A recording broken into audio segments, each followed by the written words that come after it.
Cloud migration approaches है. So the basic जैसे deployment के अंदर एक बेसिक अप्रोच था, that was recreate that platform और द डिप्लॉयमेंट और द इंफ्रास्ट्रक्चर, राइट. तो क्लाउड के अंदर माइग्रेशन अप्रोचेस, तो the basic approach in the following is रीहोस्टिंग.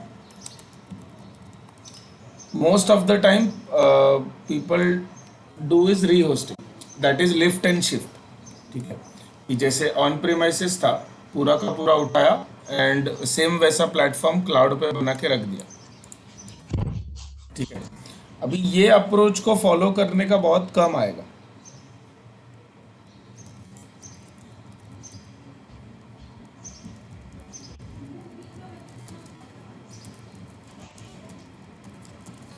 अगर मॉडर्न एप्लीकेशंस की बात करते हैं तो वहाँ पर ये चीज़ काम नहीं करेगी. Rehosting is where you can say, जहाँ पे आप समझ लो डेवलपिंग के साइड से आप ऐप को बदल ही नहीं. ठीक है, मोनोलिथ एप्लीकेशन है, वैसे का वैसा अगर लिफ्ट करके रखना है.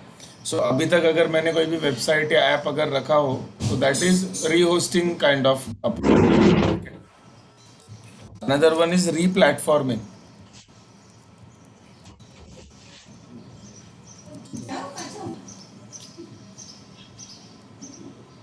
Okay, so in replatforming we just make, you can say, few adjustments to suit the cloud. Okay, so there are many services जो हमको समझो अभी री-होस्टिंग के अंदर ऐसा हो सकता है कि शायद स्केलिंग पॉसिबल नहीं है. ठीक है, एंड यू कैन से आपका डेटा मैनेज बराबर नहीं हो रहा है या फिर रिसोर्स यूटिलाइजेशन नहीं हो रहा है. So that kind of tweaking you are doing, जैसे समझ लो रीप्लेटफॉर्मिंग में आपने कंटेनराइज कर दिया आपका एप्लीकेशन को, जो छोटे मोटे पार्ट्स थे उसको कंटेनराइज कर दिया. So that is some kind of changing the platform. ठीक है, that is रीप्लेटफॉर्म.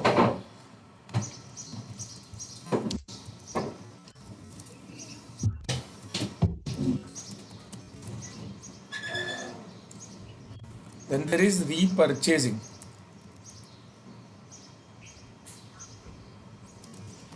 So here you say you are adding some additional services that you were not using on premises का. ठीक है, जैसे कोई डेटाबेस सर्विस एक्स्ट्रा ले लिया या फिर कोई क्लाउड नेटिव प्रोडक्ट खरीदते हो. जैसे आप नॉर्मली अगर डेटाबेस क्रिएट करते हो, you can go with compute engine, right. Compute engine में आप अपना डेटाबेस इंस्टॉल करके बना सकते हो, but instead of compute engine you go with cloud SQL.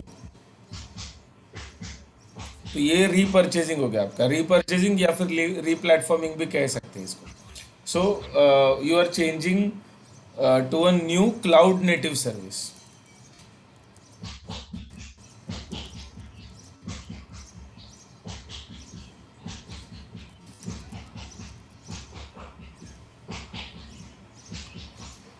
अच्छा, ये म्यूट कर दो ना, कोई बैकग्राउंड में इतना आवाज है.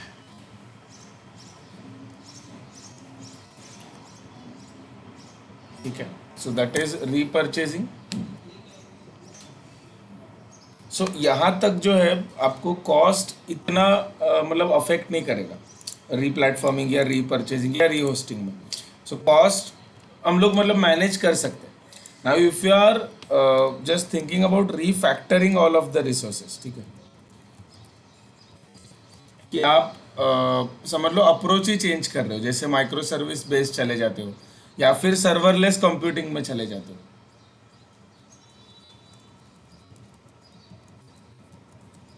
ठीक है, अभी सर्वरलेस के हिसाब से you have to change your APIs, कैसे आपके हिट कर रहे हैं, डेटा कहाँ कैसे मूव कर रहा है, everything you have to change. ठीक है, so that is most expensive, which is refactoring. Okay, and another one is retiring. If you remove any of the service, ठीक है,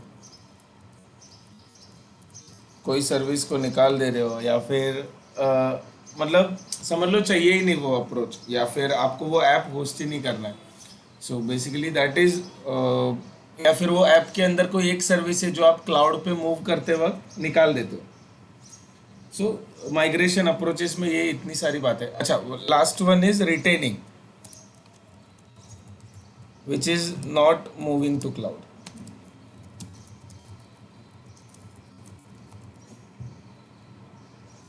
अभी ये ऑप्शन थोड़ा ट्रिकी है. ट्रिकी इन द सेंस, अभी आप किसको क्यों बोलोगे ना कि क्लाउड पे मत जाओ, right.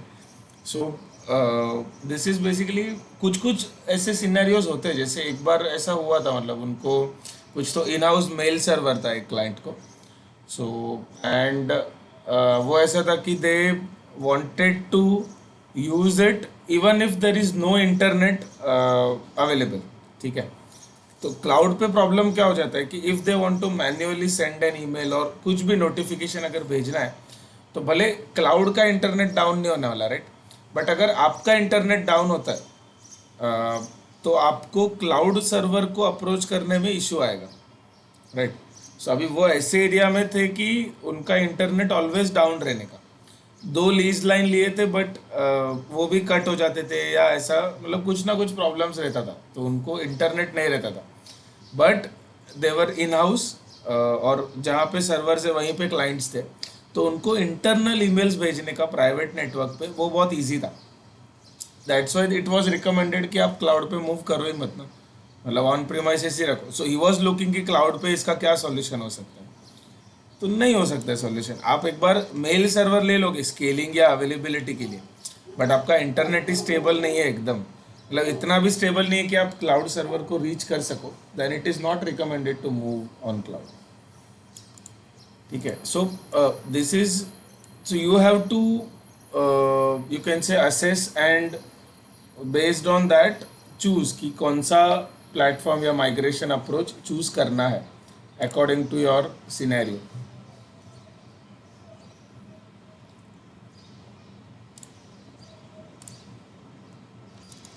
Okay, so the above approach is processed in, or you can say followed in 4 phases actually.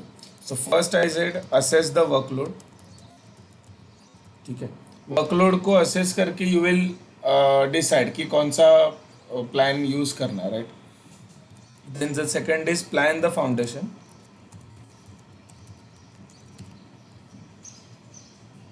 Okay. Then so basically आप आर्किटेक्चर क्रिएट करना, डिजाइनिंग हो गया वो सब, plan the foundation. Then deploy your workload.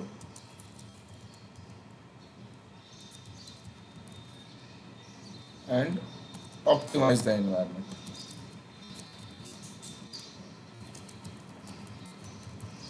ठीक है. ये 4 phase में आप माइग्रेशन करते हो. So the first phase is assess the workload, right. तो आपका इन्वेंट्री मैनेजमेंट हो गया, लाइक इन्वेंट्री कैटलॉग हो गया, क्या चीज़ें चाहिए, आप रिक्वायरमेंट डिज़ाइन लेते हो, पीओसी बनाते हो. ठीक है. Then which workload to migrate first, ये भी बहुत इंपॉर्टेंट है कि आप इंस्टेंस लेके जा रहे हो, डेटाबेस लेके जा रहे हो, डिपेंडिंग अपॉन टीम्स, डिपेंडेंसीज, इतना सब आप इसमें असेस द वर्कलोड में डिसाइड करते हो. ठीक है.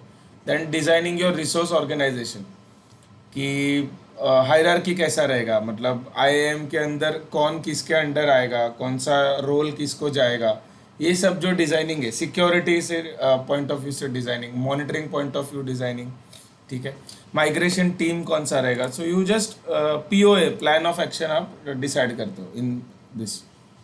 ठीक है. Then actual deployment of your environment और workload, that is data migrate करना. ठीक है. कंसिडर कॉस्ट, कितना टाइम जा रहा है, वो सब चीज़ें उसमें आ जाता है. ठीक है. ऑफलाइन वर्सेस ऑनलाइन में आपको क्या चैलेंजेस है, that would be also faced in deploy the workloads. Okay. Deploy करते वक्त ऑटोमेशन प्रिफेयर करना, ऑटोमेशन में कौन सा टूल लेना वगैरह वगैरह.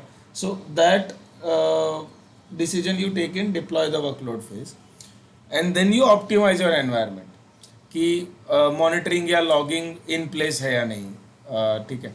मैनेज्ड सर्विसेज है, मैनेज सर्विसेज लिया तो आपका ओवरहेड कम हो रहा है या कॉस्ट आपका ऑप्टिमाइज हो रहा है या ऑटो स्केलिंग हो रहा है, तो ये सारी चीज़ें ऑप्टिमाइजेशन आप 4th फेज में करते हो. So these are the 4 phases in which you migrate your cloud. Any cloud, ऐसा नहीं कि जीसीपी के लिए इतना ही है, right. Same thing now if I ask you, जैसे समझ लो आपको एक डेटाबेस माइग्रेट करना है, in GCP. So what would be the steps to do that? कोई भी डेटाबेस है, जस्ट एक बेसिक स्टेप क्या रहेगा? जीसीपी पे माइग्रेट करना है ना हाँ ऑन प्रेमाइजेस से। हाँ Okay. तो मेनली हम लोग उसका जो जो पर्टिकुलर डेटाबेस है वो अवेलेबिलिटी है क्या नहीं देखता है जीसीपी पे प्रीरिक्विजिट। करेक्ट। जैसे अब पोस्टग्रेज है या माइस्क्यूल है कौन सा है, तो अपना डेटाबेस का साइज क्या है और क्या कितना ग्रो हो रहा है एवरी एवरी पीरियडिकली, उसका एवरेज निकाल के उसके हिसाब से वहाँ का स्टोरेज भी लेना पड़ेगा। करेक्ट। और और नेटवर्क का मतलब कौन सा जोन में जा रहा है, कौन सा रीजन में जा रहा है, वो वाला डिसाइड करना पड़ेगा हम लोग कहाँ पे है और वहाँ पे वो अवेलेबिलिटी है या नहीं है, और कितना कॉस्ट हो रहा है वो चीज़ देखते हैं। फिर बाद में कनेक्टिविटी के लिए क्या क्या, अगर सिक्योरिटी ग्रुप्स वगैरह बनाना है या क्या कैसे सिक्योरली जा सकते हैं वो चीज़ें भी देखना पड़ेगा। अच्छा, ये आपने हो गया, ये तो आपने सिनेरियो बताया, ठीक है, कि security you have to check say, then data कितना है, राइट, ये प्री रिक्विजिट्स हो गया पूरा। ओके, अब एक्चुअल ट्रांसफर आप मतलब वे में करोगे? एक्चुअल ट्रांसफ़र डेटाबेस को ट्रांसफ़र करना है तो फिर उसका एक्चुअली सो वो so basically what you will think, जैसे आप मतलब ऐसा कर सकते हो कि फर्स्ट आपने जैसे बोला कि क्या क्या डेटा चाहिए रहेगा, और प्री रिक्विजिट की कौन सा है, ओरेकल है या माई सिक्वल है, right, that you will check, and based on that you will create a server on cloud. ठीक है, आप अपना जो डेटाबेस है which is in on premises, आप उसका बैकअप लेते हो, डंप या जो भी बैकअप लेते हो, उस बैकअप को then you will upload to your cloud server, correct, and you then lastly validate the imported data, कि इम्पोर्टेड जो डेटा है वो उसका row, table count, column count, वो सब मैच हो रहा है या नहीं on the with the on premises database. But अभी उसमें जैसे दो अप्रोच है, कि आप डायरेक्टली आपने एक क्लाउड एसक्यूएल सर्वर बनाया, ठीक है, आप डायरेक्टली इसमें इंपोर्ट करोगे, या फिर आप पहले उस डंप को अपलोड करोगे क्लाउड स्टोरेज में या किसी बकेट के अंदर, and then you will transfer it to cloud SQL. इसमें कौन सा अप्रोच सही रहेगा? क्लाउड स्टोरेज पे डालना बेटर रहेगा, पहले उस पे डाल के वहाँ से हम लोग उसको डाउनलोड करेंगे। Correct correct. अब सो यही चीज़ होती है कि now cloud SQL is not able to import और upload that kind of vast data, ठीक है, प्लस क्लाउड एसक्यूएल में हमको कैसे डालना पड़ेगा, जो उसका एसक्यूएल फाइल है उस हिसाब से ही जाएगा। ऐसा तो नहीं कि आप जिप वगैरह अपलोड करो देन एक्सट्रैक्ट करो, राइट, उसको डेटा के फॉर्मेट में डालना पड़ेगा। क्लाउड स्टोरेज में कैसा है, any file you can upload, बस क्लाउड स्टोरेज उतना ही स्केलेबल है एंड उतना उसका बैंडविड्थ एंड एवरीथिंग ज़्यादा मिलता है। सेकेंड थिंग, प्राइवेट अप्रोच हो जाएगा। क्लाउड एसक्यूएल पर डायरेक्टली अप्रोच ऐड करने को आपको क्लाउड एसक्यूएल को पब्लिक करना पड़ेगा आपके नेटवर्क से ऑन प्रीमाइस, या फिर आप टनल यूज़ करते हो तो इशू नहीं है, वीपीएन टनल, तो privately you have to transfer data, उससे अच्छा क्लाउड स्टोरेज पे डाल के, क्लाउड स्टोरेज से then you can run command and just migrate to your database server. So ये माइग्रेट करते वक्त ये सारी चीज़ें ध्यान रखने की, एग्जाम में भी। So basically how you are looking at the services and what approach you are following while migrating, same thing goes with other services also. जैसे अभी समझो आपको कंटेनर्स डिप्लॉय करने हैं ऑन जीसीबी, करेक्ट, तो कौन सा एनवायरनमेंट चूज करना, आपके पास तीन एनवायरनमेंट है कंटेनर्स के लिए भी। You have compute engine, you have app engine also, and you have Google Kubernetes engine also. So कौन से सिनेरियो में कौन सा सर्विस फिट बैठेगा, राइट, जैसे you can go with app engine, hmm but app engine में pros and cons क्या है फॉर कंटेनर। अभी ऐप इंजन के अंदर it is highly scalable, right, flexible environment है, और ऐप इंजन स्टैंडर्ड में तो आप कंटेनर्स लेके जा नहीं सकते हो, फ्लेक्सिबल एनवायरनमेंट में लेके जा सकते हो, ठीक है। ऐप इंजन फ्लेक्सिबल एनवायरनमेंट का प्रॉब्लम ये है कि it is scalable but it cannot scale down to 0 instances.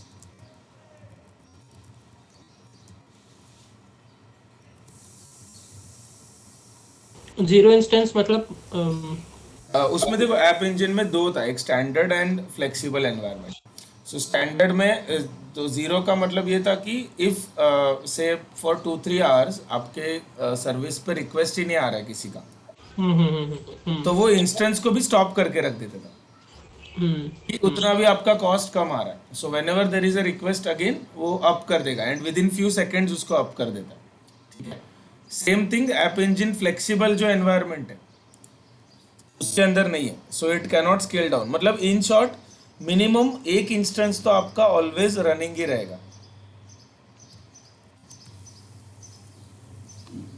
तो ये फ्लेक्सिबल में नहीं है लेकिन स्टैंडर्ड पे है। स्टैंडर्ड में है बट स्टैंडर्ड में कंटेनराइज नहीं कर सकते हो ना आप, नहीं कर सकते। वेब ऐप डाल सकते हो ऐसा. ओके। ठीक है. सो कंटेनर डालते वक्त ये ऐप इंजन में ध्यान रखने वाली बात है.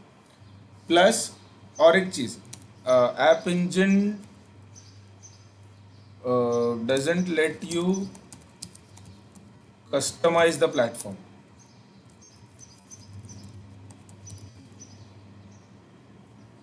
या अंडरलाइंग वीएम वो आप कस्टमाइज नहीं कर सकते हो ना. आपको जो वर्जन देगा ऐप इंजन उसी वर्जन के साथ आपको आगे बढ़ना पड़ेगा. करेक्ट. तो ये चीज आपको ऐप इंजन में नहीं मिलती. तो अभी मेरा एप्लीकेशन ऐप इंजन बैठता है या नहीं वो फिर मुझे वहां पे चेक करना पड़ेगा. राइट. कस्टमाइज मतलब ऐप इंजन का जैसे अपना डॉकर इंजन का वर्जन्स होते हैं वैसे। हाँ उसका वर्जन हो गया, क्यूबरनेटिस एपीआई वर्जन हो गया, फिर हार्डवेयर के ऊपर आपको चेंज करना है कुछ. ठीक है. कोर्स वगैरह तो ये सब कुछ इतना मतलब समझो हम हमारे हाथ में नहीं है. हमको सिर्फ कंटेनर डिप्लॉय करने तक का कंट्रोल मिलेगा ऐसा. Same if you go with Kubernetes engine वहां पे आप आपका cluster nodes pods everything you design. Right. Scalable करना नहीं करना तो ये सारा चीज़ें उसके अंदर आपको मैनेजेबल है. तो that's why GK is recommended. नहीं तो वो लोग ने ऑप्शन तो कंप्यूट इंजन में भी तो दिया हुआ है. ठीक है. नहीं तो फिर आप ऐसे भी जा सकते हो ना कि आपका जो कंप्यूट इंजन है उसके अंदर कंटेनर इमेजेस यूज कर सकते हो.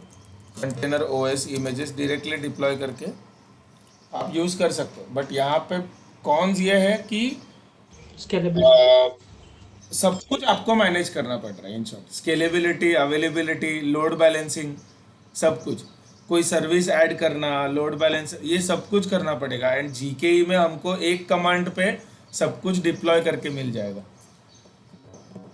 दैट्स व्हाई कंटेनर्स के लिए वो रिकमेंडेड है. तो ये चीज मतलब माइग्रेटिंग क्वेश्चंस में हमको ये ध्यान में रखना है कि आर्किटेक्चर पॉइंट ऑफ व्यू से कैसे माइग्रेट करें.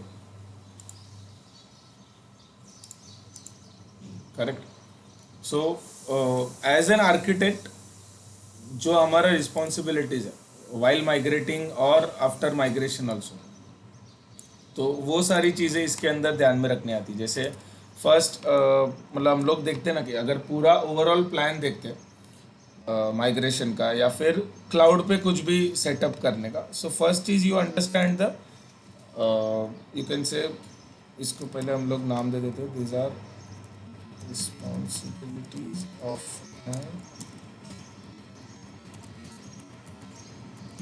Okay. So first is business requirement.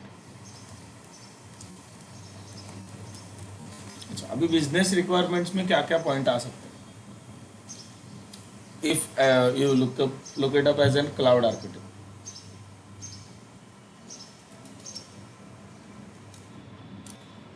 Mostly अगर मेरा बिजनेस क्लाउड पे मूव करना है तो मैं क्या क्या चीज़ें देखूंगा, कितना कॉस्ट इन्वॉल्व है, क्या इन्वॉल्व है. राइट. क्या क्या चीज़ें इसमें आ सकती है अगर लिस्ट डाउन करते तो.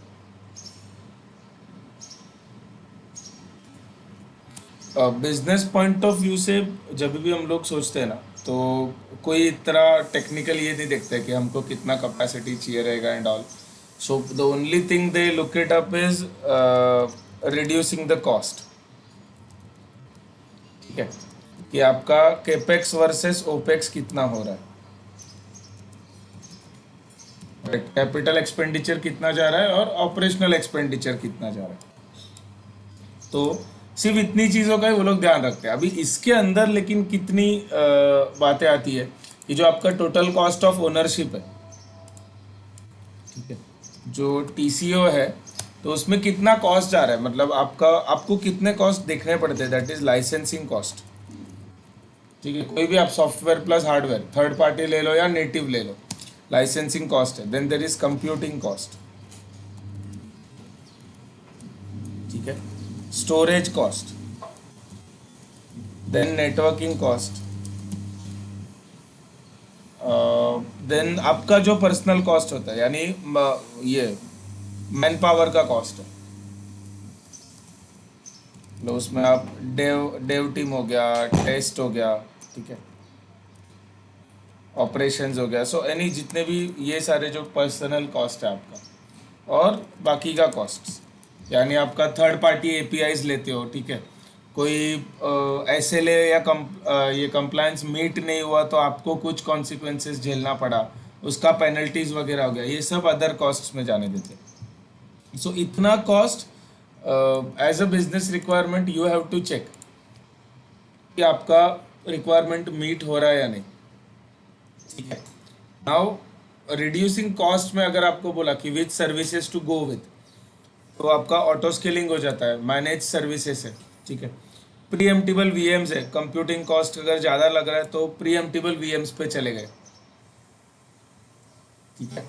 सो ये सारा चीज़ें जो है वो आपको कॉस्ट में ध्यान में रखनी है।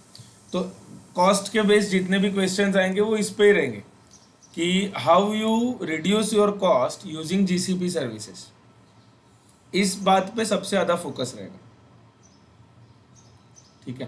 कि जैसे अगर इनोवेशन पॉइंट ऑफ व्यू से देखते हैं मॉडर्न एप्लीकेशन, तो आप सी आई सी डी पाइपलाइन या एस आर ई अप्रोच कितना फॉलो कर रहे हो, बराबर है, टाइम टू रिकवरी कितना आपने रिड्यूस किया हुआ है, आपका जितने भी कंप्लायंस और रेगुलेशंस है उसके कंप्लायंट एप्लीकेशन आपने बनाया है या नहीं, मतलब ये सारी चीज़ें ज़्यादा चेक की जाती है। that is from business requirements. So for business requirements or any technical requirement also you decide some this KPIs, right? आपको पता कैसे चलेगा कि आपने बराबर जो भी अप्रोच लिया वो बराबर है या नहीं, राइट? तो आप कोई परफॉर्मेंस इंडिकेटर लगाते हो, जैसे आपने मतलब बिजनेस का परफॉर्मेंस यही होता है कि नंबर ऑफ कस्टमर्स कितना इंक्रीज हुआ, आपका नंबर ऑफ वर्चुअल मशीन्स कितना रन हो रहा है क्लाउड में, राइट? और एक चीज़ आप देख सकते हो कि पर कस्टमर आपका ऑपरेशनल कॉस्ट कितना आ रहा है इन क्लाउड, तो उतने कस्टमर बेस होगा तो आपको कॉस्ट वाइज भी उतना फर्क पड़ेगा, ठीक है। कॉस्ट के ऊपर हमको रिड्यूस कॉस्ट करने का थोड़ा देखना है। Then so same way you can go with pricing strategy कि आपको कितना कौन से सर्विस के हिसाब से क्या कॉस्ट आएगा, ठीक है। ये कॉस्ट हम लोग बाहर करके रख नहीं सकते, बट एक कंपैरेटिव कॉस्टिंग हमको पता होना चाहिए कि कंप्यूट इंजन का कितना कॉस्ट आएगा, अगर क्यूबरनेटिस पे गए तो कितना आएगा। सिर्फ इतना याद रखो, Kubernetes, app engine and compute engine तीनों में सर्विस इज फ्री, ठीक है। मतलब ऐप डिप्लॉय करना, वो जो वर्जन मैनेजमेंट है, ठीक है, क्यूबरनेटिस के अंदर वो पॉड्स क्रिएट करना एंड ऑल, वो जो सर्विस हम लोग यूज़ करते हैं कंसोल या जो भी उन्होंने बनाया है CLI, that service is free, we only pay for the underlying hardware, ठीक है। मतलब अगर क्यूबरनेटिस इंजन में मेरे 4 नोड्स रन हो रहे इन अ क्लस्टर, तो 4 नोड यानी 4 सर्वर, राइट? तो उस 4 सर्वर का मुझे पे करना है। सेम थिंग वो 4 सर्वर मैंने कंप्यूट इंजन में बनाए तो वो कंप्यूट इंजन का पे करना है। एंड ऐप इंजन में भी बैकएंड में तो सर्वर ही रन हो रहा है, तो वो सर्वर का मुझे चार्ज पे करना है। तो जो भी अंडरलाइन रिसोर्स हार्डवेयर यूज़ हो रहा है उसका मुझे पे करना है किसी भी कॉस्टिंग के अंदर। स्टोरेज के अंदर प्योर स्टोरेज का ही कॉस्ट है, उसमें फिर CPU वगैरह का कॉस्ट नहीं आता। एंड बैंडविड्थ में डेटा ट्रांसफ़र का कॉस्ट है। अब डेटा ट्रांसफ़र में आप फिर ध्यान रखोगे कि कहाँ से डेटा ट्रांसफ़र हो रहा है, जैसे लोड बैलेंसर के यूआरएल से आना, फिर कोई पब्लिक आईपी से डेटा आता है, ठीक है, तो उसका चार्जेस है। एंड ऑलवेज क्लाउड में the data which comes into cloud, ठीक है, मतलब आप जो कुछ भी अपलोड करते हो अपने क्लाउड सर्वर्स पे, that is free. And the data which you download from cloud, मतलब data that goes out from cloud, ठीक है, उसका हमेशा चार्जेस लगता है, ठीक है। तो business requirements, as a cloud architect business point of view आपका इतना रिक्वायरमेंट है कि you have to reduce the cost, ठीक है। और अब आते हैं टेक्निकल रिक्वायरमेंट्स पे। कॉस्ट रिलेटेड कोई क्वेश्चन है आपका कि उसमें कुछ डाउट है, या कॉस्ट रिलेटेड और क्या चेक कर सकते हैं, ऐसा कुछ?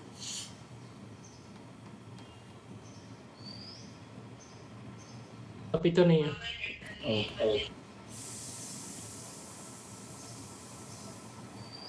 ओके, अच्छा, अभी टेक्निकल रिक्वायरमेंट्स में आपको पूछता हूँ। से फॉर एग्जांपल आपको सर कुछ इंफ्रास्ट्रक्चर क्रिएट करना है, so what would you look up in the technical requirement, कि क्या क्या हो सकता है टेक्निकल। एक सिंपल एप्लीकेशन ले लो जिसके अंदर एक फ्रंट एंड, एक बिजनेस लॉजिक और एक बैक एंड है, तो इसमें टेक्निकल रिक्वायरमेंट आप क्या देखोगे? हाँ, टेक्निकल रिक्वायरमेंट में हम लोग कौन सा वेब सर्वर यूज़ कर रहे हैं, ओके, ओके, कौन सा डेटाबेस यूज़ कर रहे हैं, और कौन से लाइक कितना कितना स्टोरेजेस होगा, क्या अवेलेबिलिटी रहेगा, वो सारे करेक्ट। चीज़ देखना और सो, पड़ेगा। हाँ, मतलब आपने स्टोरेज लिया तो अब वो स्टोरेज का फिर आप देखो, आप बिजनेस पॉइंट ऑफ व्यू से रिक्वायरमेंट ये रहेगा कि उसका कॉस्ट कम है, बट हम्म। कम करने में टेक्निकल रिक्वायरमेंट में ये आ जाएगा कि आपका परफॉर्मेंस तो अफेक्ट नहीं हो रहा है क्या, हम्म। राइट? तो are you able to store huge volumes या आर्काइव्स हो गया at very low cost, are you able to process very large data at very low cost, ये चीज़ें उसमें आती है। जैसे अभी टेक्निकल रिक्वायरमेंट में बोल दिया कि यू मस्ट यूज कंटेनर्स, ठीक है, you use hardened OS, hardened OS images he use करना है।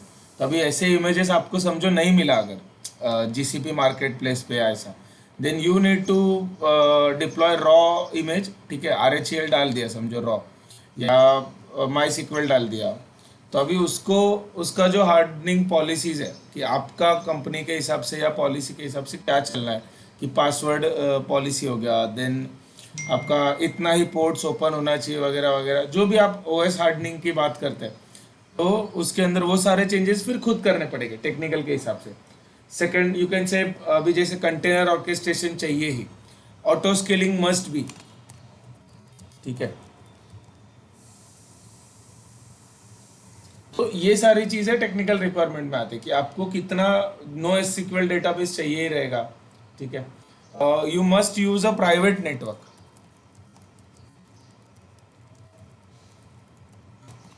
डेटा इंटरनेट के थ्रू जाना ही नहीं चाहिए, प्राइवेट नेटवर्क के थ्रू ही जाना चाहिए। तो ये सारा फंक्शनल रिक्वायरमेंट्स है जो हर कोई अपने क्लाउड इंफ्रास्ट्रक्चर में देखना चाहता है, एंड इसके हिसाब से देन यू डिज़ाइन। अभी नॉन फंक्शनल क्या है, ये तो फंक्शनल है कि आप ये कर सकते हो, non functional which are you can say somewhat difficult to achieve, या उसी के लिए आप क्लाउड पे जाते हो, दोज आर अवेलेबिलिटी, ठीक है, स्केलेबिलिटी,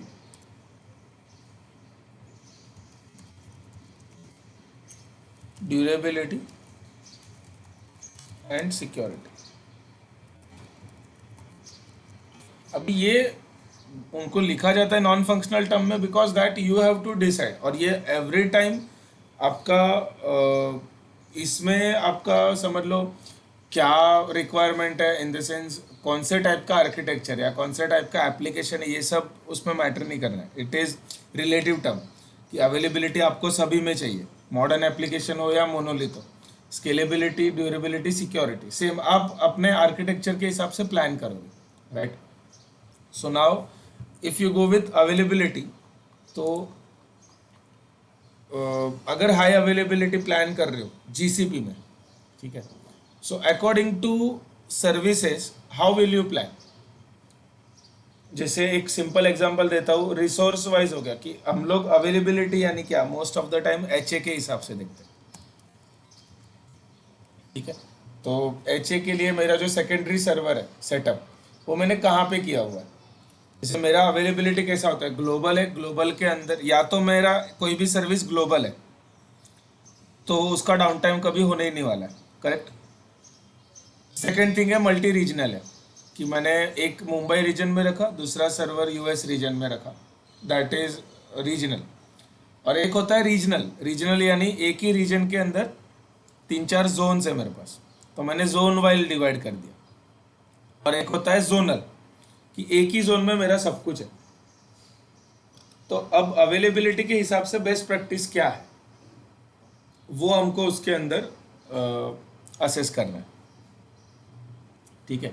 कि बेस्ड ऑन द सर्विस या एप्लीकेशन मुझे कहाँ पे अवेलेबल चाहिए, रीजन में चाहिए, जोन में चाहिए, ग्लोबली चाहिए, दैट आई विल डिसाइड। तो जियोग्राफिकल डिस्ट्रीब्यूशन में करता हूँ, ये एक एग्जांपल होगा। समझ लो अभी कंप्यूट इंजन लेते हो, तो कंप्यूट इंजन में अवेलेबिलिटी के हिसाब से what features you can choose. अभी तक जो भी हम लोग ने कंप्यूट इंजन देखा, तो उसमें अवेलेबिलिटी में क्या क्या आता है?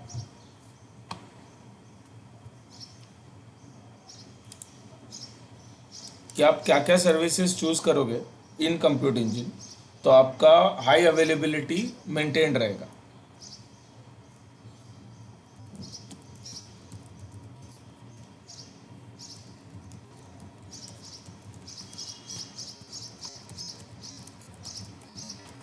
क्वेश्चन समझा आपको?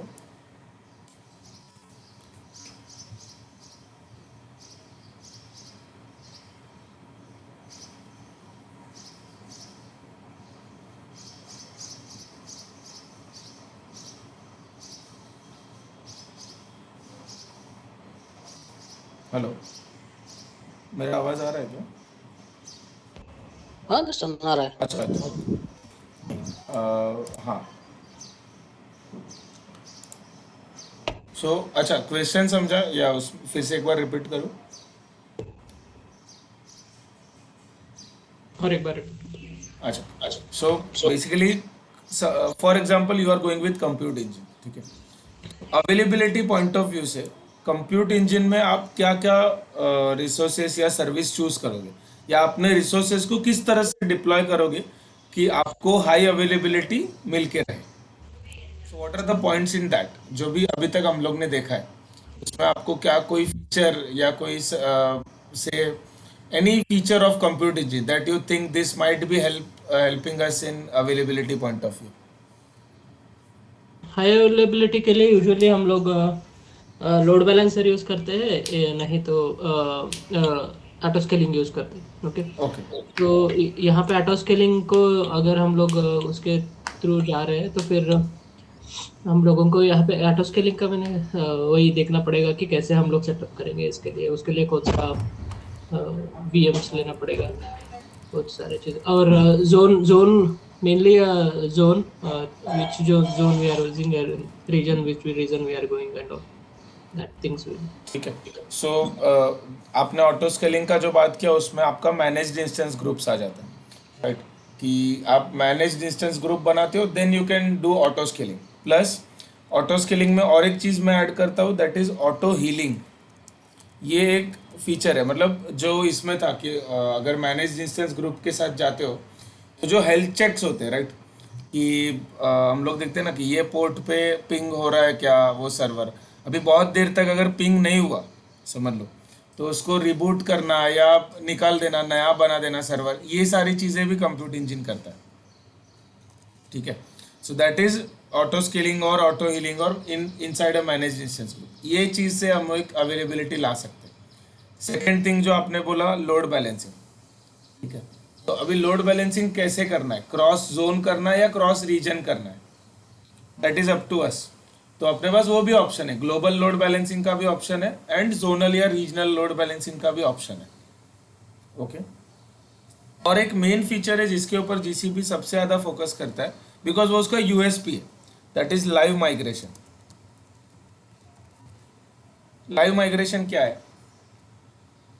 याद आ रहा है किसी को?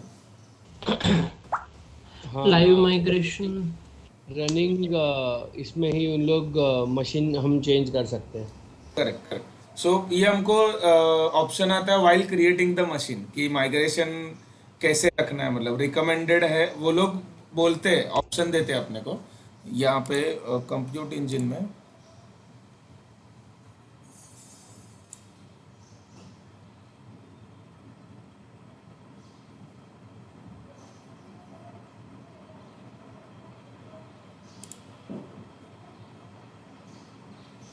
ठीक है, वाइल क्रिएटिंग इंस्टेंस आप नीचे मैनेजमेंट में स्क्रॉल करते हो ना ऑप्शंस,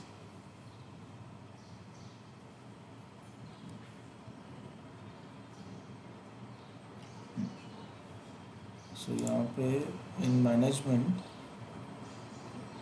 ये ऑन होस्ट मेंटेनेंस क्या करना, माइग्रेट वीएम रिकमेंडेड रहता है या टर्मिनेट वीएम। सो माइग्रेट वीएम इंस्टेंस रखा, सो दैट इज लाइव माइग्रेशन कि होस्ट का कुछ भी मेंटेनेंस हुआ या अपडेट हो रहा है या होस्ट एरर हो गया, तो वो लोग लाइव आपका एप्लीकेशन माइग्रेट कर देंगे दूसरे होस्ट पे एंड मेंटेन करके फिर से वापस ला देंगे। सो ये फीचर पे जीसीपी सबसे ज़्यादा जोर देता है बिकॉज बाकी कोई ये दे नहीं रहा था, तो ये इसने चालू किया है। तो एग्जाम में भी वो live migration point of view से पूछ सकता है, अवेलेबिलिटी के अंदर क्वेश्चन ऐसा। ठीक है, ये तो समझ लो कंप्यूट इंजन का हो गया। अभी same thing if you go with Kubernetes engine, तो आप अवेलेबिलिटी के लिए क्या करोगे?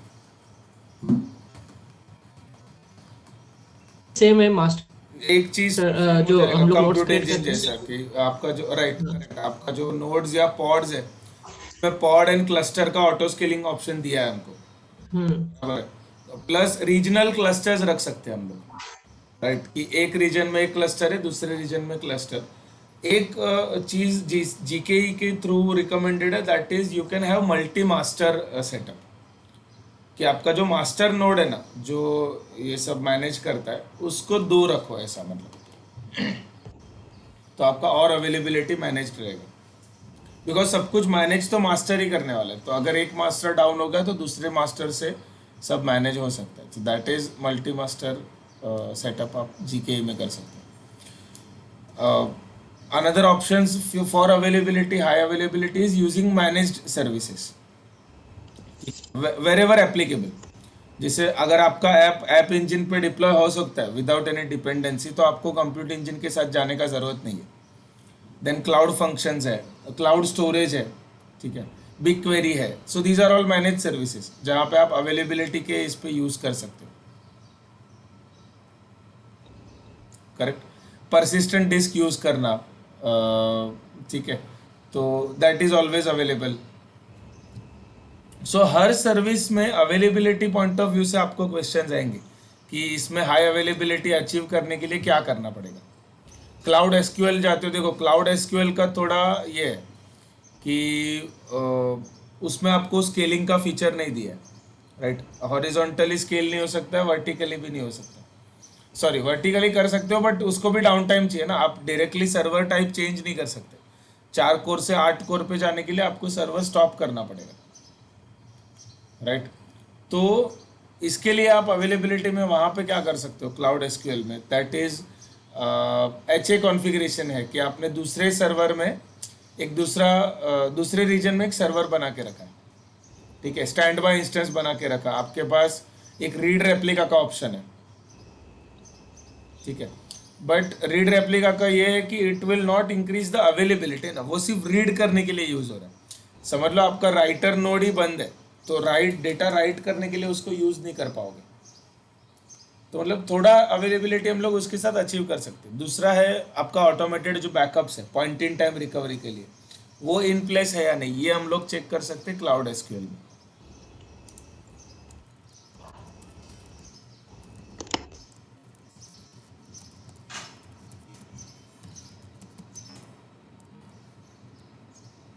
पॉइंट इन टाइम रिकवरी जो है PTR, ठीक है, एंड आपका रीड रेप्लिकास। ओके, सो ऐसे ही हर सर्विस का फिर आपको उस हिसाब से क्वेश्चन आंसर करना पड़ेगा कि अवेलेबिलिटी पॉइंट ऑफ व्यू से, या फिर नेटवर्क में कुछ क्वेश्चन आया तो always prefer premium tier network, over standard network, ठीक है। हाइब्रिड नेटवर्क कनेक्टिविटी कैसे रखना, सो एक डेडिकेटेड इंटरकनेक्ट डाल दिया या वीपीएन डाल दिया, मतलब इन शॉर्ट कभी भी बैकअप कनेक्शन होना चाहिए कि वीपीएन अगर डाउन हुआ या फिर अभी उसमें भी देखो कैसा है, इट इज रिलेटिव कि नेटवर्क के अंदर, अच्छा डेडिकेटेड कनेक्ट क्या है, डेडिकेटेड इंटरकनेक्ट, ये कौन सा सर्विस है?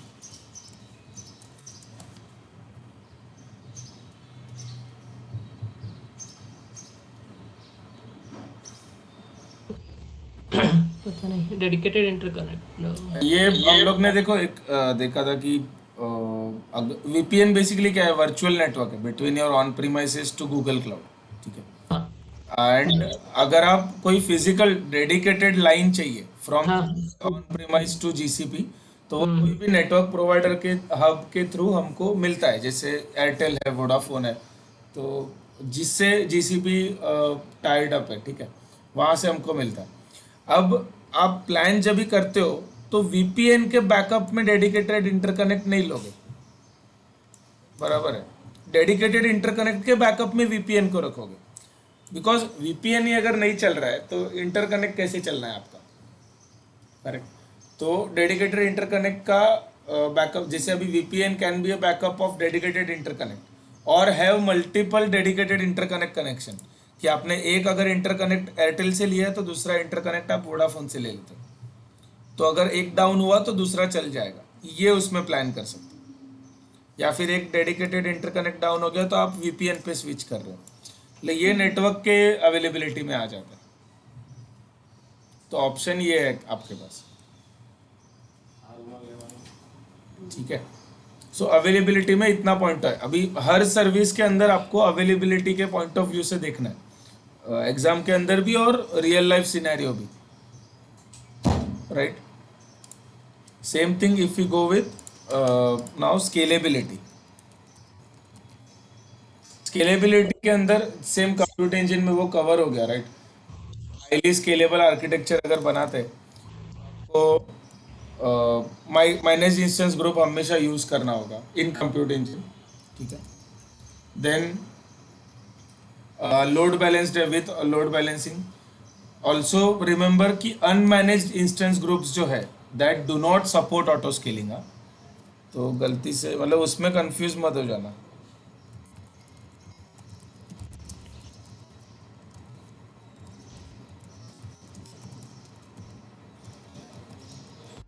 तो स्केलेबिलिटी का अगर क्वेश्चन आता है तो अनमैनेज्ड इंस्टेंस ग्रुप्स कभी पिक्चर में आएगा ही नहीं, वो निकल जाता है उसमें से, ठीक है। सेम थिंग पॉड और क्लस्टर का ऑटो स्केलिंग होता है जीकेई में, ओके। हमको यहाँ पे ध्यान में रखना है स्केलेबिलिटी पॉइंट ऑफ व्यू से only services that are not scalable, जैसे क्लाउड एसक्यूएल है, वो हॉरिजॉन्टली स्केल नहीं करता है, ओनली वर्टिकली स्केल करता है, ठीक है। प्लस स्टेटफुल एप्लीकेशन है, स्टेटफुल एप्लीकेशंस जहाँ पे हमको समझो ना यूजर सेशन है या सेशन का जो स्टेट है वो मेंटेन करके रखना पड़ता है। अभी यहाँ पे ऑटो स्केलिंग थोड़ा प्रॉब्लमेटिक है, तो इसके लिए फिर वो वैसा सर्विसेज यूज करना पड़ेगा कि you can move to this cache like service, जो है आपका मेमोरी स्टोर है, राइट, जो इन मेमोरी कैश रखता है, तो वहाँ मतलब इन शॉर्ट वो स्टेट या सेशन का कैशिंग करना पड़ेगा, तो वैसे करके, या फिर किसी डेटाबेस में ऑलरेडी कैश करके रख रहे हो, तो स्टेटफुल एप्लीकेशंस में आपको स्केलेबिलिटी ध्यान में रखना है, ठीक है। अभी परसिस्टेंट डिस्क है, सो आपका जो cloud persistent disk which you attach as a drive of your virtual machines, उसके अंदर आप स्केलेबिलिटी कैसे अचीव कर सकते हो, आपके पास क्या ऑप्शन है?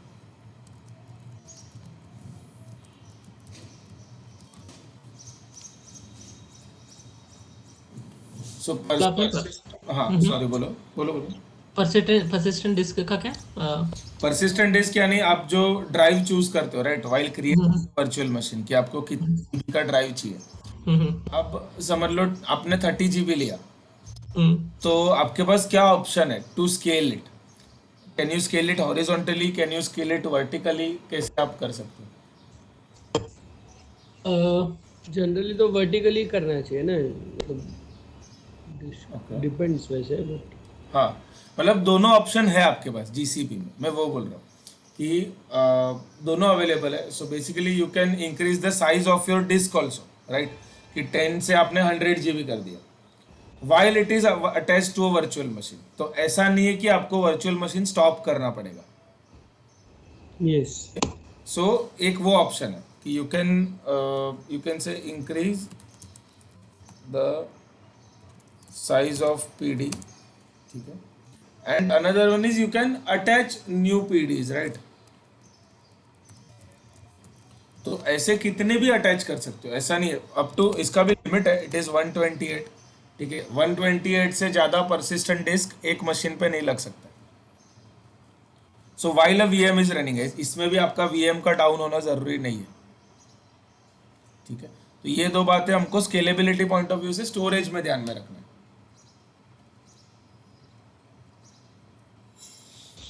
ओके. ओके, ये जो AWS में भी MIG ही होता है क्या? नहीं, AWS में ऑटो स्केलिंग ग्रुप्स है. Okay okay. Yes. AES groups. वो लोग ने एक्चुअली मतलब मैनेज इंस्टेंस ग्रुप्स या उसका इंस्टेंस का ग्रुपिंग नहीं किया है, बट स्केलिंग के अंदर फीचर दे दिया डायरेक्टली ऑटो स्केल के अंदर. तो एक होता है स्केलिंग पॉलिसीज, उसका कॉन्फ़िगरेशन, लॉन्च कॉन्फ़िगरेशन, और सेकंड है ऑटो स्केलिंग ग्रुप्स, तो ESG बोलते हैं उसको. ओके वो लोग मतलब उसके अंदर की स्केलिंग ग्रुप कैसे मैनेज होता है. ओके. ठीक है. अच्छा, अभी कंप्यूट के अंदर, तो compute in the sense not compute engine, जो कंप्यूट रिसोर्सेस है जैसे app engine, cloud functions, these are serverless. तो यहाँ पे मतलब स्केलेबिलिटी के लिए आप ऑलवेज ये चूज कर सकते हो. सर्वरलेस है तो ऑटो स्केल्ड है, मतलब उसमें हमको देखना ही नहीं है. अभी डेटाबेस के अंदर भी सेम, मतलब बिग क्वेरी हो गया या डेटा स्टोर है, दीज आर ऑल सर्वरलेस. हमको ध्यान किस में रखना पड़ेगा, जैसा क्लाउड एसक्यूएल है, क्लाउड स्पैनर है, जहाँ पे इंस्टेंसेस रिक्वायर्ड है वहाँ पे स्केलिंग खुद मैनेज करना है, ठीक है. तो मतलब प्लान अगर कर रहे हो स्केलेबिलिटी के लिए तो कौन से सर्विसेज में कैसे देखना, वो उसमें आ जाता है. सॉरी, ये डिस्क के लिए क्या बताया अपने को, मैन्युअली करना पड़ेगा क्या? डिस्क, अब हाँ. परसिस्टेंट डिस्क इंक्रीजिंग अवेलेबल है, बट इंक्रीज तो ऑटोमेटेड नहीं होगा, वो आपको खुद जाके इंक्रीज करना पड़ेगा. अच्छा. हाँ, मतलब स्केलेबल है, वो लोग ने बताया अभी, क्योंकि उनको पता नहीं है कि आपको अपने सर्वर पे 5 ड्राइव चाहिए, 10 चाहिए या एक चाहिए. So that you have to plan accordingly कि इसके लिए स्केलेबिलिटी. पर उसमें एक अच्छा है कि what GCP recommends, always go with less storage. कि अगर आपको 100 GB का रिक्वायरमेंट है तो 100 ही लो, पहले से 200 करके मत रखो, बिकॉज यू कैनॉट डिक्रीज ना while once you increase it. Hmm. तो वो हमको सबसे ज़्यादा ध्यान में रखना है, बिकॉज कॉस्ट और वो अचीव अगर करना है तो जितना कम से स्टार्ट कर सके वैसे करके करना है. और वो इंक्रीज करना कुछ मतलब उसमें ज़ीरो डाउन टाइम है कि आपने अगर 128 से 256 भी कर दिया GB को, तो आपको अंदर जाके सिर्फ एक ग्रो पार्ट का कमांड रन करना होगा, राइट. तो वो पार्ट का अंदर ग्रो हो जाएगा, बाकी उसमें कुछ भी डाउन टाइम नहीं है. हम्म. सही है. Okay. So now we'll plan for security. ठीक है. सो आपका सिक्योरिटी का बेस्ट प्रैक्टिसेस. सो इसमें दो चार बातें, मतलब जो हम लोग, ठीक है, नॉर्मली ये सारे लोग ध्यान रखते हैं. जैसे आपका कॉन्फिडेंशियलिटी ऑफ डेटा है कि तो IAM का बेस्ट प्रैक्टिसेस फॉलो करना, इन द सेंस कि only right people have the right access, correct. So confidentiality की बात आती है. सेकंड थिंग एनक्रिप्शन है.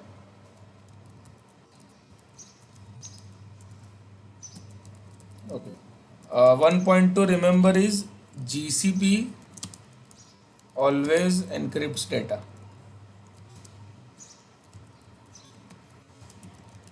एट रेस्ट, ठीक है।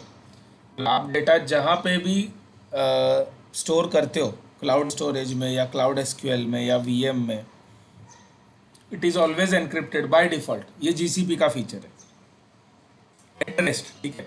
अगर डेटा घूम रहा है, ट्रांजिट में है, तो उसका जिम्मेदारी आपका है। फिर वो एसएसएल सर्टिफिकेट लेना, नहीं लेना, टीएलएस सर्टिफिकेट लेना, ठीक है, एचटीटीपीएस करना, ये सारा चीज़ें अपने ऊपर है। बट अगर डेटा रेस्ट कर रहा है तो उसका जिम्मेदारी जीसीपी एनक्रिप्शन का लेता है। वो चेंज करने का ऑप्शन है हमारे पास, but by default GCP encrypt कर देता है सिक्योरिटी पॉइंट ऑफ व्यू से, ठीक है। तो एक है कॉन्फिडेंशियलिटी, दूसरा है integrity. Integrity of your data, कि आप you are protecting your data from unauthorised access या अनऑथोराइज्ड चेंज, राइट। कि उसमें IAM बेस्ड प्रैक्टिसेस में क्या आता है कि आपका जो रोल बेस्ड एक्सेस है, always fine grain your role. Separation of duties जो है कि अगर एक एडमिन है तो उसको एडमिन का ही ड्यूटी दो, उसको ओनर का मत दो। प्रोजेक्ट ओनर होता है, उसको ओनर का ड्यूटी जाएगा कि ही कैन डिलीट और ऐड न्यू सर्विसेज। एडमिन जो है वो जो सर्विसेज एग्जिस्ट कर रही है उसको सिर्फ एडमिनिस्ट्रेटिंग का काम कर सकता है, ऐसा। सो ये सारा चीज़ें एवरी टाइम हैश वेरिफिकेशन या डिजिटल सिग्नेचर्स जो है पब्लिक और प्राइवेट की, तो डेटा इंटीग्रेट करने के लिए आप ये सारा चीज़ें ध्यान में रख सकते हो, डेटा का इंटीग्रिटी मेंटेन करने के लिए, ठीक है। देन डेटा का अवेलेबिलिटी है, सिक्योरिटी में वो भी आ जाता है कि मतलब जैसे कितना आपका जो डेटा है, सिस्टम्स या डेटा जो भी है, are they always available when users need them, right. कि जब भी यूजर रिक्वेस्ट कर रहा है, सिक्योरिटी पॉइंट तो आपका, और एक सिक्योरिटी पॉइंट ऑफ व्यू में क्या आ जाता है कि जो फायरवॉल्स है वो आप कैसे डिज़ाइन करते हो। डेटा का रिडंडेंसी है, क्लाउड स्टोरेज में रखा तो सब जगह पे रहेगा वो, तो वो एक अवेलेबिलिटी पॉइंट ऑफ व्यू से ये रखते हैं। फिर प्रोटेक्ट फ्रॉम डीडॉस है, main security point of view में अवेलेबिलिटी इंक्लूड करने का रीज़न ये है कि डीडॉस अटैक जो होता है, इससे प्रोटेक्शन आप कैसे आपने प्लान किया हुआ है, ठीक है। सो वो इसके अंदर आता है। जैसे आपने, तो डीडॉस के अंदर एक इसमें देखने जैसा है कि जीसीपी और कस्टमर के बीच में ना, that is shared responsibility model.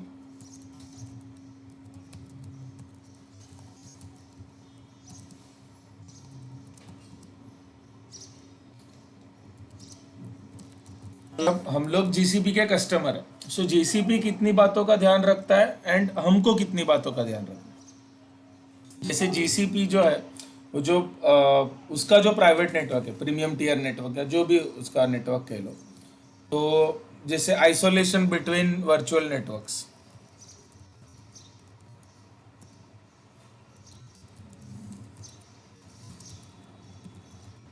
ये एक जीसीपी खुद करता है, राइट।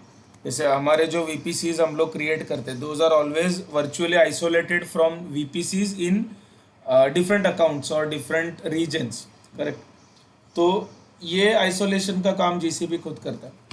देन एंटी स्पूफिंग है, एंटी स्पूफिंग अटैक्स है for protection of your private network, ये जीसीपी का इन प्लेस रहता है, ठीक है। जैसे कि एग्जांपल ऐप इंजन का ले लो, कि app engine always sits behind a front end, right. हमको ऐप इंजन का कभी आईपी एड्रेस वगैरह मिला क्या, हमको सीधा यूआरएल मिलता है। अब वो यूआरएल बैकएंड में किसी आईपी एड्रेस पे है। सो इसका मतलब क्या होता है कि ऐप इंजन जो है it automatically protects you from layer 4 attacks. Network का कुछ भी अटैक्स आया, ठीक है, आईपी फ्रेगमेंटेशन है या पोर्ट एग्जॉस्ट कर देना, तो ये सारे जो अटैक्स है इससे बचने के लिए वो ऑलरेडी एक फ्रंट एंड के बैक एंड में उन्होंने रखा हुआ है ऐप इंजन को। तो ये सारा चीज़ें जीसीपी ऑलरेडी करता है। जैसे डीडॉस अटैक है, तो जीसीपी पे बाय डिफ़ॉल्ट डीडॉस के लिए वो लोग ने नेटवर्क्स रखा हुआ है। अब इसके अंदर समझो इतना हमको जीसीपी दे रहा है, इसमें हम उसमें क्या ऐड कर सकते हैं। सो 60% सिक्योरिटी जीसीपी ने करके रखा है, अब 40% सिक्योरिटी हमारे हाथ में है। तो उस 40% में क्या आता है कि आइसोलेटिंग योर इंटरनल ट्रैफिक, ये जीसीपी नहीं कर रहा है हमारे लिए, करेक्ट। कि जहाँ पे एप्लीकेबल है वहाँ पे सिर्फ प्राइवेट आईपी एड्रेस यूज़ करना, ठीक है। Unless you need a public IP address तब तक तो प्राइवेट पे ही जाओ। Private load balancing for internal traffic, ये सारी चीज़ें जो है, तो इंटरनल ट्रैफिक मैनेजमेंट जो है वो हमारे हाथ में। Second thing, reduce the attack surface.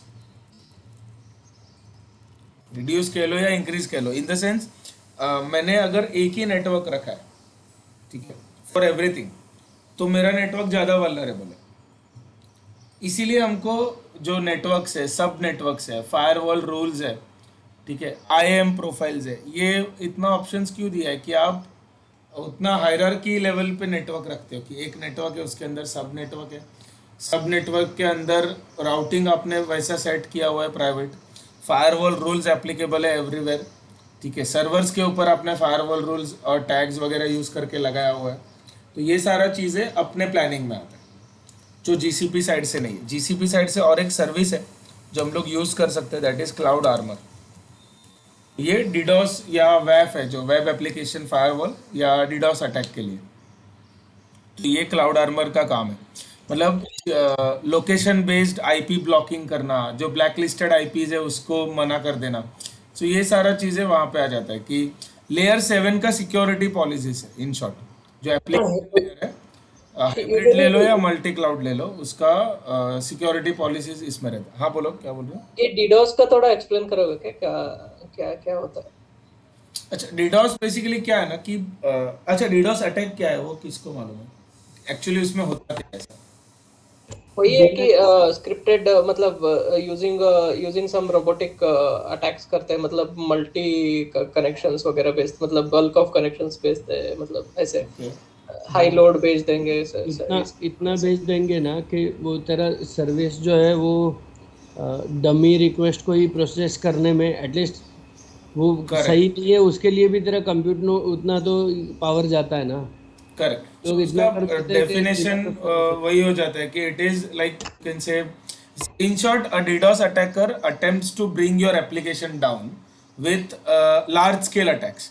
मतलब वो ऐसा नहीं कि एक दो रिक्वेस्ट या कुछ ऐसा ट्रोजन हॉर्स टाइप कुछ भेज रहे वॉर्म या ऐसा कुछ नहीं, सीधा हिट करता रहेगा, बैंडविथ ही अपना उतना कंज्यूम हो जाएगा कि अपना एप्लीकेशन सर्व नहीं कर पाएगा, ठीक है। सो ये उसका मेन ये अभी उसमें से बचने के लिए हम लोग क्या क्या कर सकते हैं, तो जो बेसिक लेयर है GCP का, जो नेटवर्क लेयर है उसका डिडोस या वो सब है वो GCP ने खुद किया हुआ है, ठीक है। बट जो नेटवर्क मैं क्रिएट कर रहा हूँ, मेरा VPC जो मैंने क्रिएट किया, उसके अंदर का जो हायरार्की है कि नेटवर्क्स है, देन सब नेटवर्क्स है, फायरवॉल रूल्स है, ये हमको देखना है कि अभी मैंने फायर मतलब उसमें बेसिक एग्जांपल ये हो जाता है कि फायरवॉल रूल अगर है, अभी मुझे रिक्वायर्ड है पोर्ट 22 SSH करने के लिए, तो इसको मैं 00 नेटवर्क पे ओपन नहीं रखूंगा, सिर्फ मेरे प्राइवेट नेटवर्क पे ओपन है।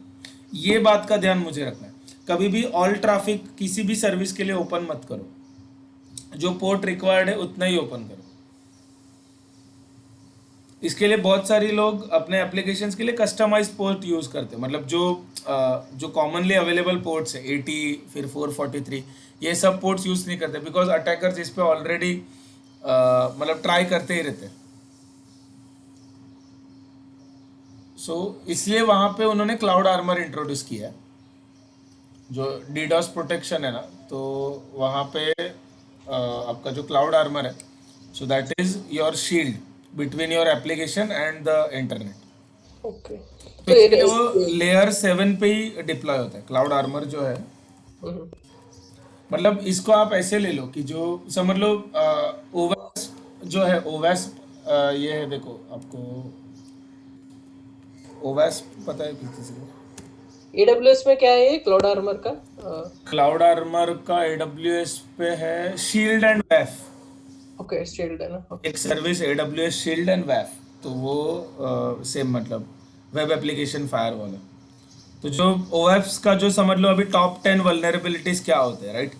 तो ये होस्ट हेडर इंजेक्शन या SQL इंजेक्शन है, ये जो अटैक्स है, ठीक है, कुछ ब्रोकन ऑथेंटिकेशन है, तो ये जो समझ लो ये 10 वल्नरेबिलिटीज है। तो इसके लिए सिक्योरिटी पॉलिसीज ऑलरेडी प्रेजेंट है इन क्लाउड आर्मर, ठीक है। तो you just create a policy over here कि आपको किस लिए, मतलब कुछ चीज़ों को डिनाई करना है तो समझ लो अलाउ कर दिया, अगर या डिनाई करना है तो 403, 404, 502 इस पे डिनाई कर देना, कुछ नया रूल ऐड करना, तो ये सारी चीज़ें आप यहाँ पे करते हो कि कौन से टारगेट पे पॉलिसी अप्लाई करना है, कि आपका वर्चुअल मशीन है या उसके ऊपर है कोई लोड बैलेंसर है, ठीक है, सारे आईपीस को डिनाई कर देना है 403 या किसको नहीं करना, तो ये सारी चीज़ें हम लोग यहाँ पे चेंज कर सकते हैं।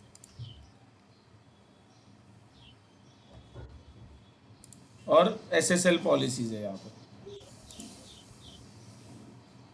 कि मिनिमम वर्जन कौन सा होना चाहिए, तो अगर टीएलएस वर्जन 1.2 है लेटेस्ट, फिर 1.0 से रिक्वेस्ट आया तो वो रिक्वेस्ट ड्रॉप हो जाएगा।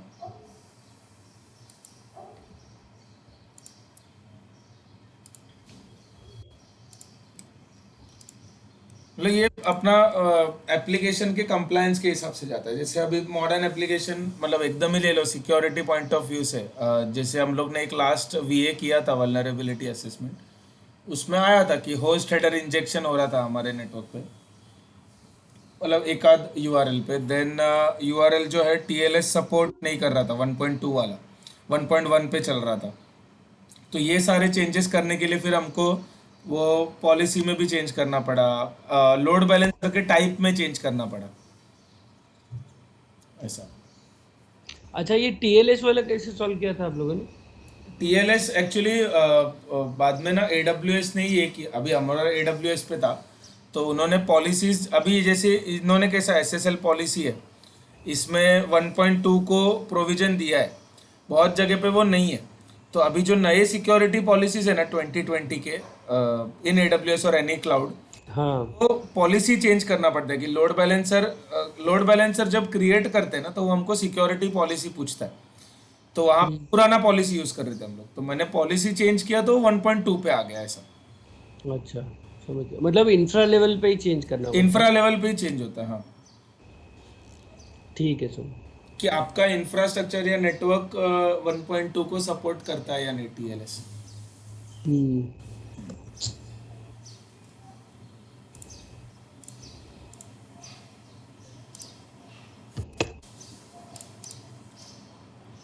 राइट। सो हम लोग जो, हाँ, सिक्योरिटी पॉइंट ऑफ व्यू से, सो यू हैव क्लाउड आर्मर है फॉर इम्प्लीमेंटिंग डीडोस प्रोटेक्शन या उसको मिटिगेट करना, सो ये उसके हम लोग कर सकते हैं। सिक्योरिटी पॉइंट ऑफ व्यू से दूसरा जो आपका केएमएस है, की मैनेजमेंट सर्विस, कि आपका जो डिजिटल सिग्नेचर मेंटेन करना, राइट, पब्लिक की और प्राइवेट की है, वैलिडेटिंग कोड, तो बेसिकली ये सब चीज़ें उसमें आता है। जैसे अभी उसमें एक चीज़ है कि एक बार सेंडर ने कुछ की भेज दिया, ठीक है, मतलब तो वो असिमेट्रिक डिज़ाइन है, मतलब जो डिजिटल सिग्नेचर है वो असिमेट्रिक है, मतलब पब्लिक की और प्राइवेट की सेम नहीं होता, बट बैकएंड में वो साइन हो जाता है, राइट। सो बेसिकली उसका इंटीग्रिटी मेंटेन रखना, तो इसमें जीसीपी के तरफ से कैसा हो जाता है कि समझ लो जीसीपी ने एक पब्लिक की बनाया, सॉरी प्राइवेट की बनाया, एंड हमको पब्लिक की मिलता है, राइट। और बहुत बार हम लोग देखो उस पब्लिक की से ट्राई करते हैं सर्वर पे कनेक्ट करने को, एंड नहीं होता है, ऑथेंटिकेशन फेल्ड आता है। तो इसका मतलब है कि कहीं पे तो पब्लिक की कुछ गलत है या ऐसा, प्राइवेट की गलत नहीं हो सकता है, जीसीपी ने क्रिएट किया, ओके। तो पब्लिक की अगर ट्वीक हुआ है तो इसके लिए वो जीसीपी ये बोलते हैं कि सेंडर जो है, sender cannot deny sending the message later, ये उसका मेन मोटो है कि एक बार ऑथेंटिकेशन जनरेट हो गया, अभी कोई कोई बोलता है ना कि साइनर जो होता है वो क्लेम करता है अरे सिग्नेचर इज नॉट ऑथेंटिक वगैरह, बट वो ऐसा पॉसिबल ही नहीं है। एक बार जो क्रिएट हुआ प्राइवेट की, उसको बाद में फिर हम लोग चेंज नहीं कर सकते। सो जो सेंडर है, दैट मीन्स जीसीपी, वो हमेशा प्राइवेट की ऑपरेशन यूज करता है ओवर द डेटा। कोई भी डेटा ले लो, आपका ड्राइव है या वीएम है या जो भी है, ठीक है। एंड जो रेसिपिएंट है यानी हम लोग, we use a public key to verify the digital signature. So if we are using the public key and while verifying, verification is unsuccessful, that means the data has been altered at our side, not GCP side, okay। मतलब जैसे हम लोग कभी कभी होता है कि वो की को इंपोर्ट करने में या कन्वर्ट करने में एक आध हैश मिस हो गया या जो कुछ भी है, तो हमारा वो सिग्नेचर वहाँ पे फेल हो जाता है। इसके लिए क्लाउड KMS यूज कर सकते हैं टू क्रिएट एन असिमेट्रिक की पैर, जो पब्लिक एंड प्राइवेट का जो की पैर है वो हम लोग वहाँ पे यूज कर सकते हैं।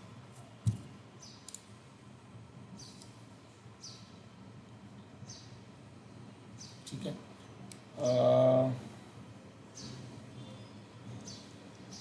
ओके, सो नेक्स्ट इज अच्छा, सिक्योरिटी पॉइंट ऑफ व्यू से the last option is you have secret manager. मतलब इतना सब आप कीज पासवर्ड्स एंड ऑल जो क्रिएट कर रहे हो उसको आप ऐसे ही मैन्युअली स्टोर करके रखो, उससे अच्छा गूगल ने ही सर्विस दिया है, दैट इज सीक्रेट मैनेजर।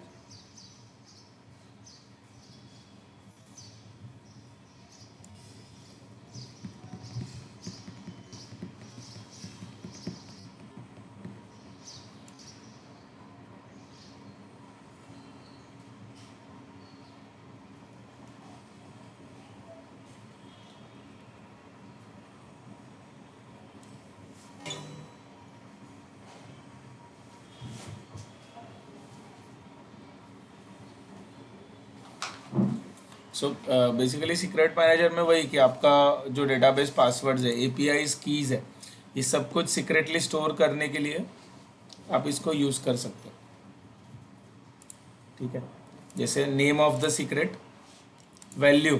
अब वैल्यू में दो तरीके, या तो आप वैल्यू यहाँ पे मतलब इनपुट कर दो, जैसे पासवर्ड अगर आपने जो भी रखा हुआ है, ठीक है वो, या फिर आपने उसको किसी फाइल में डाला हुआ है तो वो फाइल को अपलोड कर दो यहाँ पे। ठीक है, दोनों में से कोई भी एक यूज कर सकते हो, दोनों एक साथ नहीं। ओके, रेप्लिकेशन भी आप कर सकते हो, जैसे आप किसी दूसरे रीजन में रखना, कोई और रीजन में आपको चाहिए मैन्युअली, मतलब ऑटोमेटेड तो वो रेप्लिकेशन रखने ही वाला है, by default manages this secret stored. ठीक है, अभी मैन्युअली मैनेज करना है कौन से रीजन में रखना है, तो वो हम लोग यूज़ कर सकते हैं। उस सीक्रेट को एनक्रिप्ट करना, उसका की रोटेशन और नोटिफिकेशन, कि कोई भी नोटिफिकेशन हुआ, जैसे सीक्रेट को वर्जन चेंज हुआ सीक्रेट का, इसका भी वर्जन चेंज कर सकते हो। पासवर्ड चेंज हुआ तो पासवर्ड 1 अगर आ गया तो उस सीक्रेट का वर्जन चेंज करके सेम दूसरा डिप्लॉय कर सकते हो। मतलब ये इतना हम लोग सीक्रेट मैनेजर से कर सकते हैं। तो एक बार ये सीक्रेट, हाँ दर्शन का बस गया। हेलो, हाँ अभी सुनाई दे रहा आया क्या? कहाँ पे मिस हुआ आवाज़? है। वही सीक्रेट की लोकेशन के बाद। अच्छा, सो आपका जो की का लोकेशन है या सीक्रेट का रेप्लिकेशन है, वो मैन्युअली आप कर सकते हो या फिर GCP बाय डिफ़ॉल्ट करता ही है उसके हिसाब से। बट इफ़ यू वांट कि नहीं पर्टिकुलर इसी रीजन में रहना चाहिए, GDPR हो गया या उसके वजह से, तो आप वैसे कर सकते हो कि यूरोपियन कंट्रीज़ में ही रह रहा है या इंडिया में रह रहा है, ऐसा। ठीक है, सीक्रेट का एक्सपायरेशन सेट कर सकते हो, नोटिफिकेशन सेट कर सकते हो, तो उतना ऑप्शन है। सिर्फ एक है कि once I create this secret, ये हमको जो क्या बोलते हैं रीडेबल फॉर्म में नहीं रहेगा। मतलब ये किस लिए यूज होता है सीक्रेट मैनेजर? आपके कुछ भी पासवर्ड्स हो गया या जो कुछ भी है वो स्टोर करने के लिए। Okay okay. तो हम लोग जब फॉर एग्जांपल अभी रेप्लिकेशन लोकेशन वाइज बताया, तो फिर वहाँ पे कैसे यूज हो गए मतलब? नहीं हाँ नहीं, that is only for redundancy, कि आपका सीक्रेट समझ लो ओके, ये कीज को भी कोई हाँ रीजन डाउन हो गया तो हम्म, दूसरे रीजन से भी you can access the secret, ऐसा कि वो ओके अवेलेबल है। हम्म।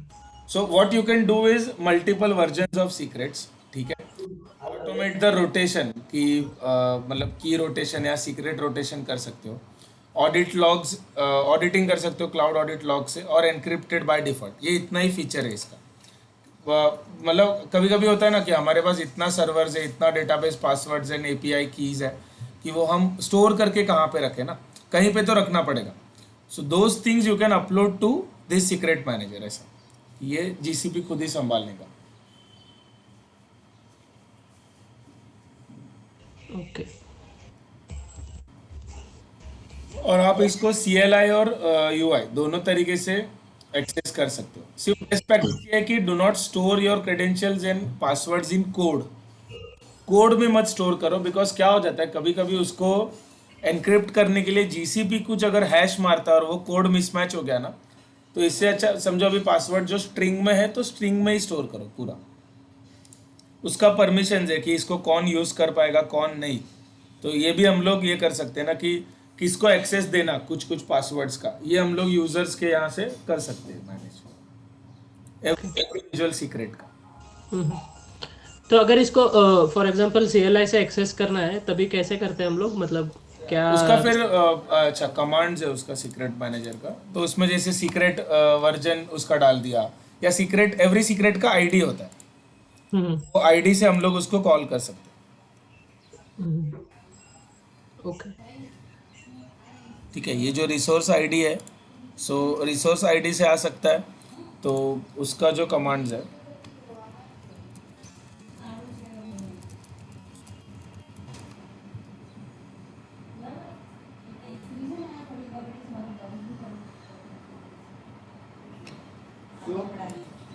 મિસ્ત્રી કીધું ચોટે છે આ કપડું છે ને છે ને વાર લાગશે આમ કરતા બીજું કપડું બીજું કપડું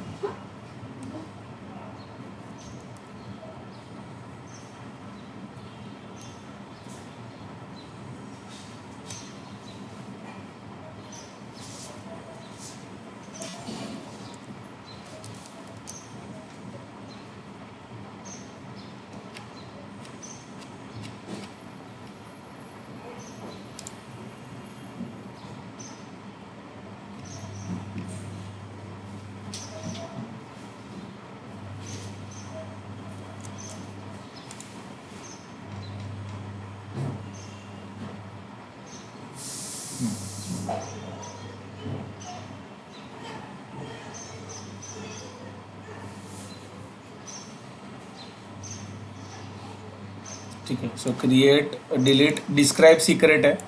सो ये डिस्क्राइब सीक्रेट कमांड में आपको if you want to view any of the secret, तो जैसे जी क्लाउड सीक्रेट्स डिस्क्राइब और सीक्रेट का नाम, डिस्क्राइब सीक्रेट का नाम समझो माई सीक्रेट है, या मैंने टेस्ट डाल दिया, तो उस हिसाब से वो सीक्रेट डिस्क्राइब हो जाएगा। इसको हम लोग यहाँ पे रन करके देख लेते हैं।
यहाँ पर मैंने डिस्क्राइब किया तो सीक्रेट नहीं आ रहा है, सिर्फ उसका जो नेम है या आईडी है या क्रिएशन टाइम है, तो वो टाइम स्टैम्प वगैरह आ जाएगा, सीक्रेट दिखेगा नहीं। ऐसा कोई डिस्क्राइब करता भी है तो इसको आप कैसा कहीं पे यूज़ करना है, तो जीसीपी कंसोल में हमको डायरेक्टली यहाँ पे ऑप्शन दिया है आपका जो सीक्रेट है उसको व्यू करने का।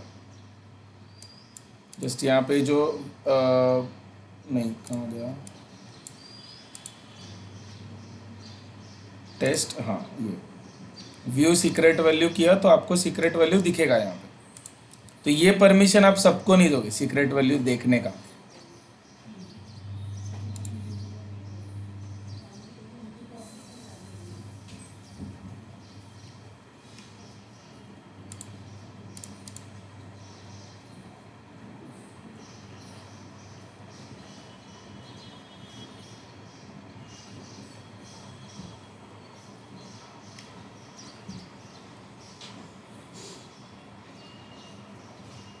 ओके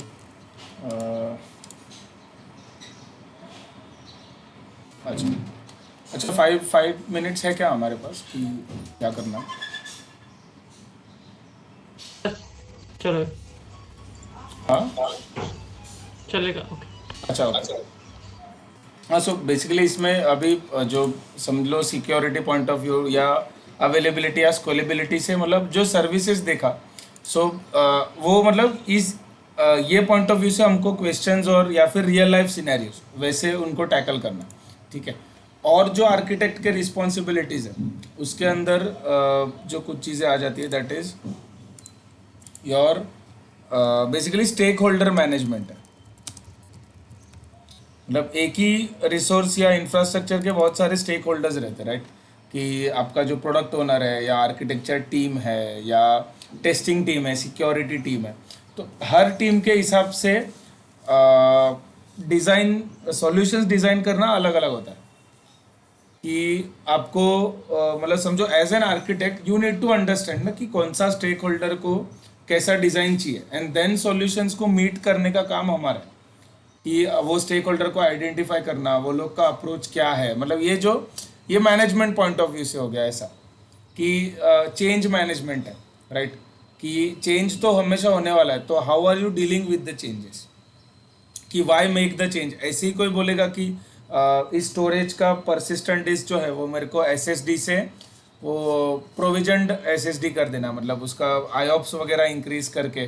पर क्यों करना ना, उतना ज़रूरी क्या है, उसमें रिस्क क्या है, राइट। कुछ चेंज करने में क्या चीज़ें इम्पैक्ट हो रही है, तो ये सारी चीज़ें ध्यान रखने का काम भी एक आर्किटेक्ट का है, ठीक है।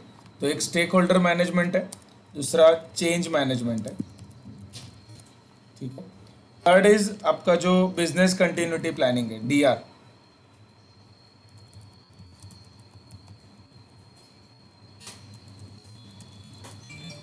ठीक है, तो ये प्लान करना how to keep your business running, right. तो उसमें जैसे अभी डिजास्टर रिकवरी में आपके पास दो ऑप्शन है कि या तो आप क्लाउड के बैकअप में ऑन प्रेम यूज कर रहे हो या क्लाउड के बैकअप में क्लाउड ही यूज कर रहे हो, राइट। तो जैसे बैकअप नेटवर्क कनेक्शन बनाना, डिजास्टर रिकवरी में किसको इंक्लूड करना, कितना सिस्टम्स या हार्डवेयर या सॉफ्टवेयर को रेप्लिकेट करना, ये सारा चीज़ें। क्रिटिकल सर्विसेज कौन सा है वो आइडेंटिफाई करके उनका, इसमें फिर वो जो हम लोग ने स्टार्टिंग में देखा था RTO and RPO, recovery time objective और रिकवरी पॉइंट ऑब्जेक्टिव, उसका ध्यान रखना, राइट। एंड सबसे इम्पॉर्टेंट है कि you should be continuously testing your disaster plans. ऐसा नहीं है ना कि आपने डिजास्टर रिकवरी प्लान तो बना दिया बट उसका कभी डीआर ड्रिल किया नहीं है। So you able to restore a database from the archive, ये अगर कर पा रहे हो तो उसका मतलब है। नहीं तो जिस दिन वही हो जाएगा कि जिस दिन समझ लो डिजास्टर हुआ उसी दिन हमारा प्लान काम नहीं कर रहा, राइट। तो ये चीज़ देखना भी काम हमारा है, business continuity planning. And the last is incident management, ठीक है। So, कोई एक अगर इंसिडेंट होता है कि अनप्लान्ड इवेंट कुछ भी ऑकर हुआ, तो उसको कैसे अवॉइड करना या उस इंसिडेंट में रिएक्ट कैसे करना फास्ट, ठीक है। तो उसका जो उसके लिए अभी how to avoid the incidents, so for that you need monitoring and alerting कि every time every second your database, your storage, your CPU utilization is being monitored and you are being alerted about that, ठीक है। उसमें best practices ये करना। फिर ऐसा नहीं है कि आप एवरी सीपीयू काउंट के लिए आप अलर्ट जनरेट कर रहे हो ना, कि 90% 80% के ऊपर ब्रीच किया तो आप दूसरा अलर्ट जनरेट करते हो, ठीक है। फिर हाउ टू रिएक्ट है, तो मॉनिटरिंग जो होता है उसका लॉगिंग करना, ट्रेस, डिबगिंग एंड ऑल, तो ये सारी चीज़ें इसमें आ जाती है। तो इसके लिए प्रिपेयर रहना। तो बेसिकली गोल क्या है कि अगर कोई एक इंसिडेंट हुआ तो how to prevent the repetition of that incident, ये हमारा गोल है कि उसको नेक्स्ट टाइम ना हो, ये प्रिवेंट करना। तो वो जीसीपी का सर्विसेज यूज करके कैसे प्रिवेंट कर सकते हैं ये हमको देखना है। और एक लास्ट है आपका दैट इज डेटा मैनेजमेंट। इन सब के ऊपर कि how you are managing the flow of your data, data कहाँ से आ रहा है, कहाँ पे रिसीव हो रहा है data. What kind of data है, आर्काइवल है, एसक्यूएल है, नॉर्मल फाइल है, क्या है, कितना डेटा है, right, GB, terabyte, petabyte.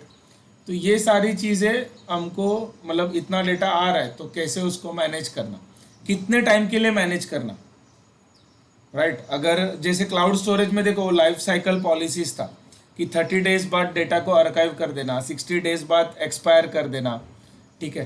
Big query या क्लाउड एसक्यूएल में से टेबल को एक्सपायर कर देना, उस डेटा का एक्सेस किसको किसको है, right, and how you are using that data, ये सारा चीज़ें डेटा मैनेजमेंट में आ जाता है।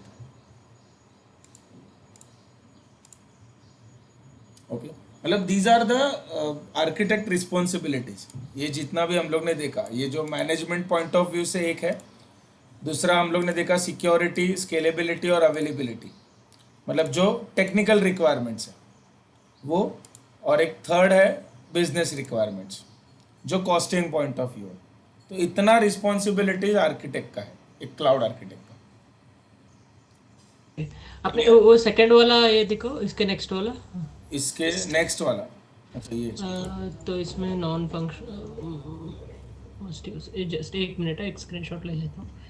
ये आपको मैं वैसे भी भेज रहा हूँ इस वीकेंड पे सब कुछ। अच्छा, हाँ। वीकेंड जो है ना, सैटरडे संडे में हम लोग ने ये जितने स्लाइड्स देखे हैं ना अभी तक, जो मैंने यहाँ पे क्रिएट किए जैमबोर्ड में, मेरे पास दो ऑप्शन है, either I can export it as a PDF and send it to you, या फिर ये जो इंडिविजुअल स्लाइड्स है मैं उनको शेयर कर सकता हूँ किसी भी पर्सन के साथ। सो मतलब वो एक इंडिविजुअल शेयर करना ये हो जाएगा, तो मेरे पास शेयरिंग का ऑप्शन है, मैं उससे अच्छा पीडीएफ ही डाउनलोड करके आप सभी को दे दूंगा, ठीक है। तो वो ओके। ड्राइव पे एक फोल्डर में और इसको नेम देके, जैसे अनटाइटल्ड है तो जैसे आज का जो सेशन है तो इसको उसका नाम दे दिया, जैसे आर्किटेक्ट रिस्पॉन्सिबिलिटीज, ऐसे करके हर एक को नाम देके वो मैं पीडीएफ डाउनलोड करके आपको भेज देता हूँ। तो आपको ये स्क्रीनशॉट वगैरह लेना, तो जो भी हम लोग ने बोर्ड पे जो एक्सप्लेन किया है वो सारा चीज़ें आपके पास रहेगा, मतलब। हाँ वो बढ़िया रहेगा। ओके, वो लास्ट वाला दिखाओ, अभी आर्किटेक्चर हाँ, वाला ये एक किया ना सेकंड। आपने लास्ट में, आर्किटेक्चर रेस्पॉन्सिबिलिटी, ये वाला नहीं, अभी अभी लास्ट लेटेस्ट वाला था जो, ये हाँ, स्टेक होल्डर मैनेजमेंट चीजें लिखे रखो। ठीक है। ओके, सो ठीक है। अभी कल हम लोग जो एडिशनल सर्विसेज है ऑफ जीसीपी, जो क्लाउड शेड्यूलर है, क्लाउड डीएनएस है, ठीक है, देन आपका मशीन लर्निंग ऑन क्लाउड है। तो मशीन लर्निंग वगैरह हम लोग को पूछते नहीं है, बट उसकी सर्विसेज वगैरह तो पता होने चाहिए, राइट। तो एपीआई मैनेजमेंट वगैरह, तो वो सब कैसे हो रहा है, कौन सा सर्विस है उसके लिए, तो वो सर्विसेज देखते हैं। सो अभी अपना ऑलमोस्ट समझ लो ये वीक में हो जाएगा, 3 सेशंस में हो जाएगा, ठीक है। इसके बाद क्या होगा कि आपका जो सर्विसेज हो गया, then you have case studies. तो हमारा एक सेशन केस स्टडीज पे जाएगा, जो 3-4 केस स्टडीज है जीसीपी का जो एग्जाम में आता है। सो उसके ऊपर हम लोग डिस्कशन करेंगे, देन देखते हैं आगे, ठीक है। चलेगा, okay. Okay, okay thank you. चलेगा, थैंक यू।